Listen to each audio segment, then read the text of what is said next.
Welcome to the most deleted, shadow banned, demonetized, censored, and trolled channel on social media. Recipient of the Patriot Warrior Purple Q Award. Before we start, allow me to welcome our new sponsor, Attorneys on Retainer. If you are ever involved in a self-defense situation, the physical conflict could be the least of your problems. The legal fees could ruin your life as the aftermath of your self-defense actions. Attorneys on Retainer has you covered with not one, but a team of 4 lawyers who specialize in self-defense cases. AOR is not an insurance company. They are a law firm that has you covered. In a world of increasing senseless violence and home invasions, you cannot afford to not be protected.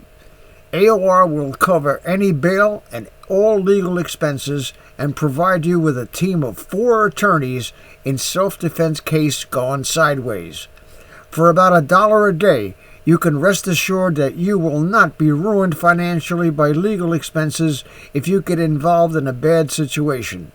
The links are in the description, and you can use a screenshot of the following screen referral code for a discount on your membership. Get covered now. Attorneys on Retainer. Call 866-404-5112, and the referral code is DA342NI329.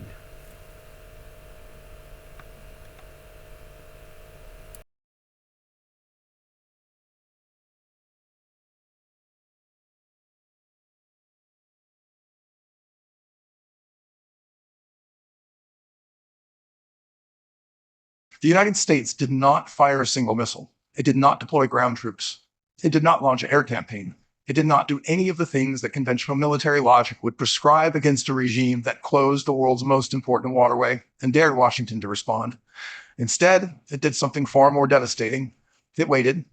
And while it waited, something began happening inside Iran that no external military force could have. Engineered, that no sanctions regime could have produced, that no diplomatic pressure campaign in the history of this conflict had ever come close to achieving. Iran began destroying itself, not slowly, not subtly, visibly, violently, with soldiers abandoning their posts in groups, with protests burning across dozens of cities simultaneously, with 2 armed forces inside the same country refusing to send ambulances to each other's wounded, with a foreign minister called stupid on state television by his own military's media, with a supreme leader in a coma, with generals and diplomats and the Iranian people all pulling in completely opposite directions at the same time. The trap the United States built at Hormuz was not designed to defeat Iran from the outside. It was designed to make Iran defeat itself from within. And it is working in ways that are more complete, more rapid, and more structurally devastating than anyone in Washington publicly predicted. And what is happening inside Iran right now is not a government crisis. It is not a political dispute. It is not a negotiating posture designed to extract better terms from the Americans. It is a civil war, fought in corridors instead of trenches for now, but a civil war nonetheless. And the clock that ends it is already running. To understand the trap, you have to understand its architecture, because what the United States has constructed at Hormuz is not a conventional blockade. It is a 3-dimensional weapon, and the most devastating dimension is not the one with the warships. The first layer is military. Ships are stopped. Naval superiority is overwhelming and uncontested. The U.S. carrier strike groups, destroyers, submarines, surveillance drones, and maritime patrol aircraft have made the strait and the waters beyond it into a zone of total American dominance that Iran's remaining naval capacity cannot challenge. That layer is real, and it is effective, and it generates the physical consequences of the blockade. The second layer is economic. Oil cannot leave Iran. Refined fuel cannot enter. The revenue that finances the Iranian state, the IRGC's budget, the proxy networks, the soldier salaries, the government subsidies that maintain the fragile social contract between the regime and the population, all of it is being cut off simultaneously. Iran was exporting 1,850,000 barrels of oil per day before the blockade began, generating approximately $150 million in daily revenue. So that revenue is now zero. Storage tanks are filling toward capacity. The geological clock on well shutdown is running. The economic damage is compounding every hour. But the third layer is the one that makes this blockade historically unique. And it is the one that the regime's factions cannot defend against because it does not attack from outside. It attacks from inside. The United States kept Hormuz open for everyone except Iran. Saudi oil flows, Emirati oil flows, Qatari oil flows. Commercial shipping moves through the strait with American naval protection. The world economy is largely unharmed. Global trade continues. The humanitarian argument that Iran counted on, the argument that closing or controlling Hormuz would generate international pressure on Washington to back down because the world needs that waterway, collapsed immediately when the U.S. simply opened the strait for everyone else and let the isolation fall entirely on Tehran. Every possible Iranian response makes the situation worse. Close the strait further, the U.S. opens it. Mine the waters, the U.S. clears the mines and tightens the port blockade. Fire on tankers. The U.S. seizes Iranian-linked ships in international waters and demonstrates that there is no ocean deep enough to hide from American interdiction. Negotiate. The IRGC brands it treason. Refuse to negotiate. The economic clock runs out before the diplomatic window opens. This is the trap. Whatever Iran does, it loses. Whatever it does not do, it loses. And the United States understands this with a cold strategic clarity that is reflected in Washington's most powerful tactical choice. It is not hurrying, it is waiting. Because every day that passes without resolution, the pressure inside Iran builds and the options available to the regime narrow. The trap does not need to be tightened. It only needs to be maintained. And maintaining it is exactly what the U.S. Navy is doing. What that trap has produced inside Iran is a fracture so complete that the regime has stopped functioning as a single country. 3 powers, 3 strategies, 3 survival plans, none of them accepting the others. The first power is the IRGC Corps, led by Commander Ahmad Vahidi, a man whose personal history includes command responsibility for bombings and assassinations stretching from Lebanon to Buenos Aires, who carries an Interpol notice from Argentina, and who was appointed to lead Revolutionary Guards on March 1st under circumstances that tell you everything about where the hardline faction's priorities lie. Vahidi's position is absolute. The war must continue. Escalation must proceed. Negotiations must be rejected. Diplomatic outreach is treason. But here is what makes Vahidi's position more than just ideologically extreme. It is institutionally existential. The IRGC is not simply an army. It controls an estimated 30 to 40% of Iran's domestic economy. Construction companies, telecommunications networks, oil contracts, banking operations, ports, airports. It is an economic empire that has been built over 45 years using the revolutionary legitimacy of the organization as cover for the accumulation of commercial power that would be impossible without the conflict narrative that justifies the IRGC's dominance, without an external enemy, without active conflict, without the resistance economy doctrine that tells Iranians that sacrifice is necessary and that the IRGC's role is to protect them from enemies on every side. The IRGC's economic empire becomes a political question. Why does a military organization control banking? Why does it hold telecommunications contracts? Why does it manage port operations? These questions do not have comfortable answers in peacetime. They only have defensible answers inside the framework of permanent revolutionary struggle. Peace is not just a policy disagreement for the IRGC. It is an existential threat to the institutional architecture that has made the Revolutionary Guards the wealthiest and most powerful non-state actor in Iranian history. So Vahidi calls for escalation from a position of collapsing credibility because the IRGC's own operation to break the blockade failed in 20 minutes. Iranian naval forces attempted to challenge the American presence and were neutralized without meaningful resistance. The deterrence that Iran had spent decades building in the strait, the fast boat swarms, the coastal missiles, the mine laying capacity, all of it tested against real American naval power and found catastrophically insufficient. And the hardliners are now calling for escalation from inside an organization whose own personnel are going without salaries because the revenue lines that funded them have been cut. A military empire whose soldiers are not being paid is not an institution in a position to win a war. It is an institution in the early stages of internal collapse, dressed up in the language of revolutionary resolve. The second power is the diplomatic and presidential wing. President Pezeshkian, Foreign Minister Aragchi, Parliament Speaker Galibaf, and they are fighting for their lives. On April 20th, Pezeshkian made a public statement that landed inside the regime like a detonation. If the conflict continues, Iran faces a massive reconstruction crisis. No funding, no market stability, infrastructure in ruins, war damage, standing at $270 billion. Steel, petrochemical, and energy infrastructure severely damaged. Isfahan's industrial zones struck. Port infrastructure at Bushehr and Bandar Abbas degraded. The currency at its lowest point in history. And then the line that transformed a policy statement into something approaching a revolutionary act within the context of a regime that has never publicly acknowledged the consequences of its own decisions. The truth must be told to the people, otherwise trust in government will completely erode. For the hardliners, this was not a policy difference. This was switching sides. Because if you tell the truth about what this war has cost, you cannot explain why the war should continue. You cannot sustain the 87% war support figure that state television presents without naming a single polling organization, without citing a single data source, without providing any methodology whatsoever, and expects a traumatized population to accept as established fact. Kalibaf went further. In a meeting with advisors, exclusively reported by Iran International, the parliament speaker described senior IRGC-aligned figures as extreme militia-like actors who will destroy Iran. He said state television was being mobilized against negotiations. He expressed fear of being removed from his position. He worried that Araghchi would also be ousted. The head of Iran's parliament, officially one of the most powerful figures in the Islamic Republic, is afraid of being toppled by the organization he is supposed to help govern. Araghchi announced on April 17th that Hormuz was open to all commercial vessels. He was attempting to signal flexibility to international partners, to create the diplomatic space for a second round of talks in Islamabad, to demonstrate that the government was capable of offering something. The IRGC opened fire on tankers the same day. State television called Araghchi stupid in public, on air, by name. The country's foreign minister, publicly humiliated by his own military's media while conducting official diplomatic functions, is not a government experiencing internal tension. It is a government that has ceased to function as a unified entity in any meaningful operational sense. But the faction that the regime fears most of all is the third one. It does not meet in corridors. It does not issue diplomatic statements or IRGC press releases. It stands in fuel lines that stretch for blocks. It shuts shops that cannot get stock because supply chains have collapsed. It drives trucks that have stopped on roads because refined fuel is unavailable or unaffordable. It chants death to the dictator on streets in Tehran and Isfahan and Shiraz and dozens of other cities simultaneously. It is the Iranian people, and their patience ran out a long time ago. Iran's social contract, the unspoken arrangement that allowed the regime to maintain control for 45 years, was always fundamentally economic rather than ideological.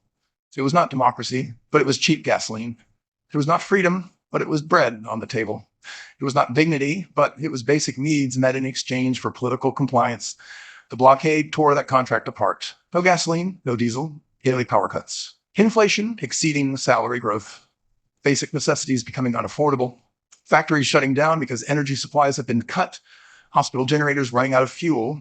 Iran is the world's fourth largest oil producer. Lines are forming at gas stations because Iran cannot refine enough of its own crude to meet domestic demand. The refined fuel imports that bridge that gap can no longer get through. The absurdity of that image, oil-rich Iran with empty gas stations, hits the regime's most sensitive political nerve because it makes the cost of the IRGC's choices visible and undeniable to every Iranian who joins a fuel line. The protest geography has changed in ways that are strategically critical for the regime's suppression capacity. In 2009, the uprising was concentrated in Tehran. In 2019, the flashpoints were specific cities triggered by a gasoline price shock. The IRGC's suppression model was built for concentrated urban unrest, pile forces into the problem cities, restore order through overwhelming presence, then manage the aftermath through arrests, trials, and controlled messaging. That model is breaking against what is happening now. Protests are erupting across dozens of cities simultaneously, from the major urban centers to provincial towns that never featured in previous protest waves. The regime cannot suppress everywhere at once.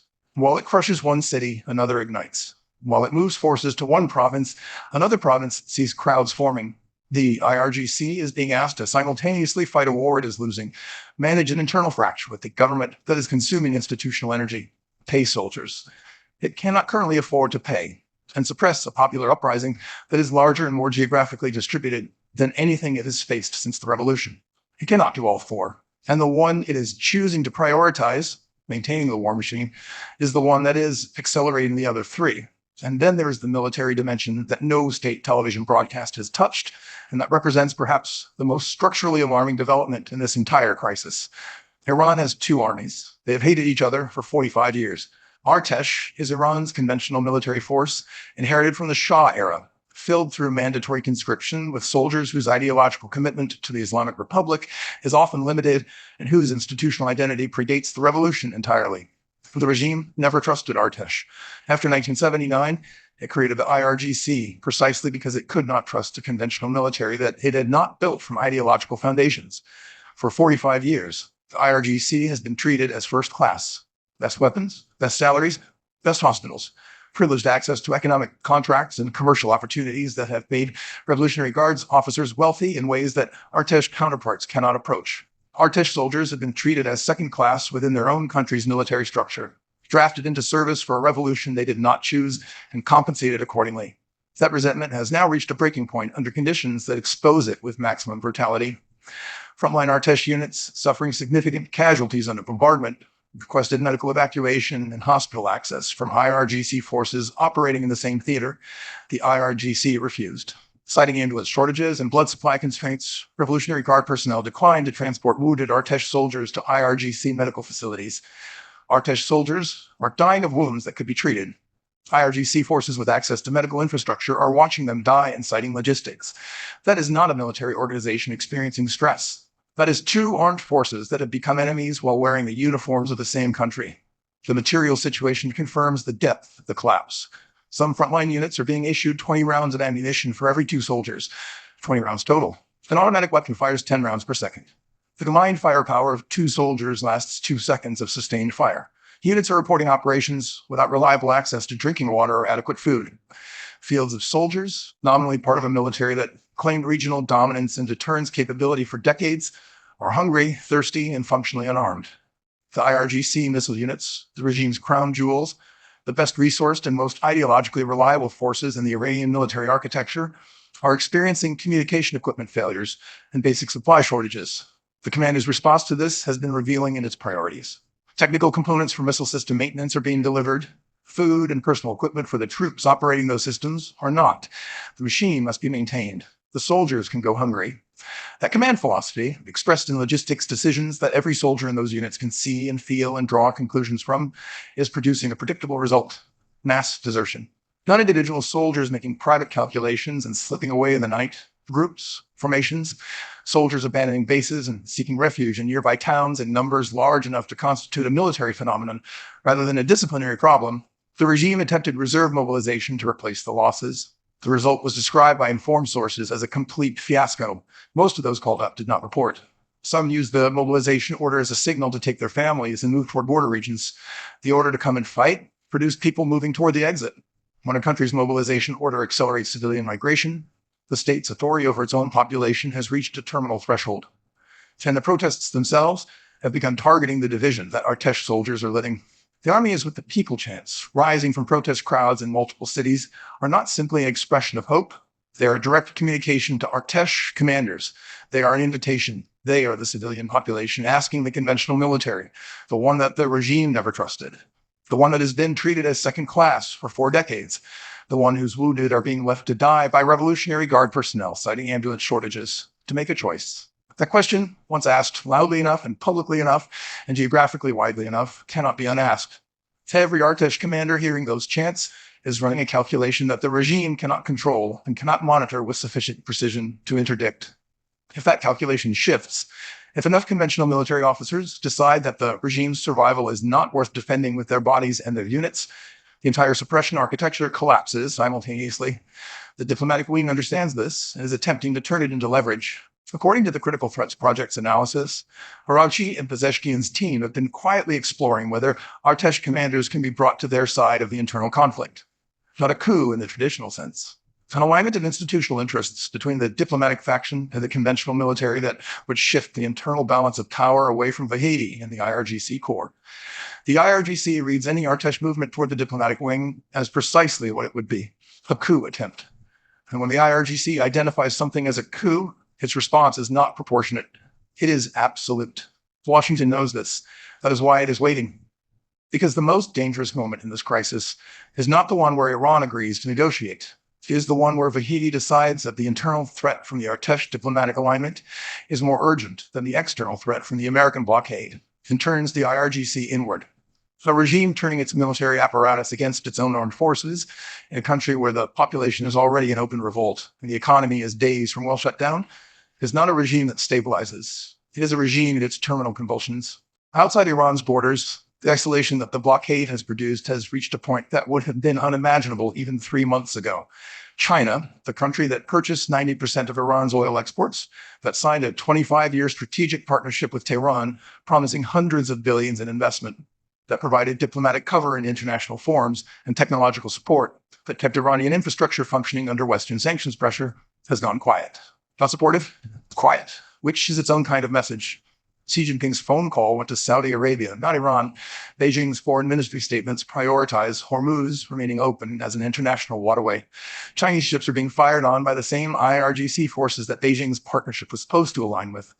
And China's energy security, its UN trade strategy, its Gulf commercial relationships all require a functional Hormuz that Vahedi's tanker shooting policy is directly threatening. China is not saving Iran. It is calculating whether Iran's further weakening serves Chinese interests better than Iranian stabilization does. And the answer to that calculation is not obviously in Tehran's favor. Russia's position is equally cold beneath the surface solidarity. Foreign Minister Lavrov condemned the U.S. blockade as unlawful and defended Iran's nuclear rights at the Antalya Diplomacy Forum, and then stated in the same forum that Russia is ready to supply energy resources to China and other countries affected by the crisis. Russia is advertising its readiness to replace Iranian oil in Chinese markets while performing solidarity with the country, whose market share it is preparing to capture. Every barrel Iran cannot export is a barrel Russia can sell. Every week the blockade holds, Russian energy revenues grow, and Beijing's dependence on Moscow deepens.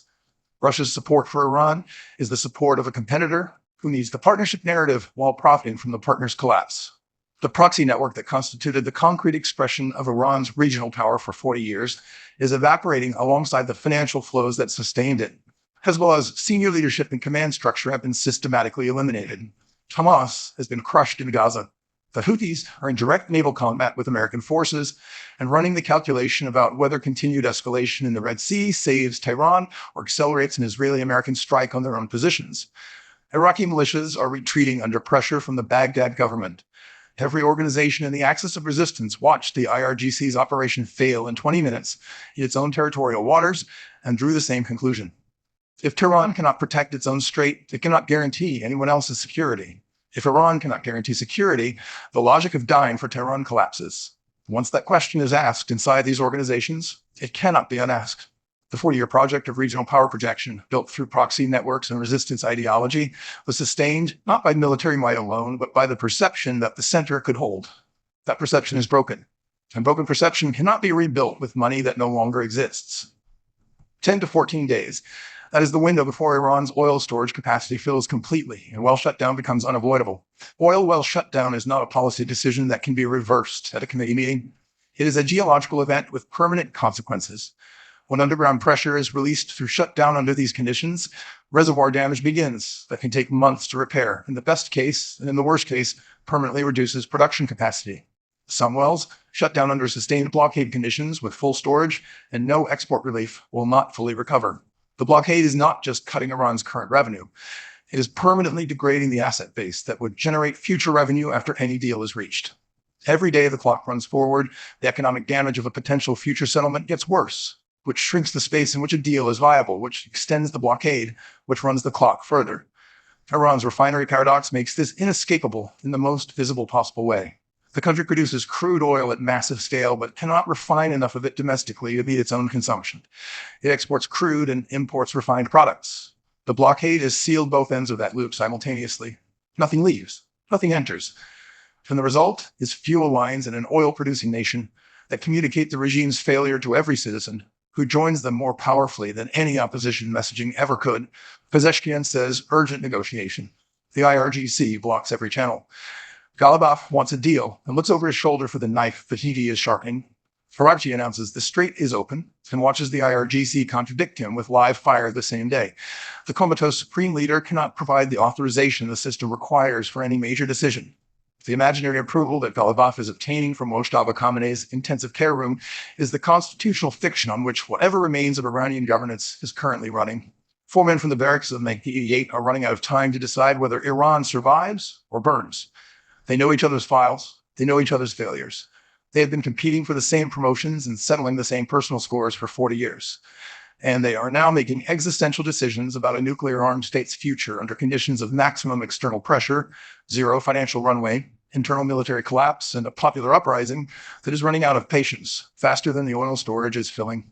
The United States has not attacked Iran. It has engineered the conditions under which Iran attacks itself, made the IRGC's war doctrine financially unsustainable, while that same doctrine is destroying the diplomatic options that could relieve the financial pressure, made the regime's social contract with its population impossible to maintain while the internal conflict prevents the decisions that could restore it, made every Iranian faction's survival strategy contingent on defeating the other factions before the clock runs out, while ensuring there is not enough time for any faction to decisively defeat the others before the situation becomes irreversible. This may be one of the most strategically sophisticated operations in modern American military and economic history. Not a war, a trap, set with warships and sanctions and patience, baited with oil revenue and proxy network financing and regime legitimacy, closed by the IRGC's own institutional imperatives. The U.S. did not need to attack Iran's government. It built a situation in which the government attacks itself. But this is the detail that Washington is watching most carefully and most anxiously. A cornered regime does not always play rationally. A military faction that has identified its own survival as separate from the country's survival, that is watching its economic empire shrink and its proxy networks evaporate, and its own personnel abandon their posts, does not always choose the option that minimizes damage. Sometimes it chooses the option that maximizes chaos, because in chaos, the IRGC retains the suppression capacity that gives it relevance. In chaos, the civilian population is too frightened to protest. In chaos, the diplomatic faction cannot negotiate because there is nothing stable enough to negotiate around. Vahid's calculation may not be save Iran.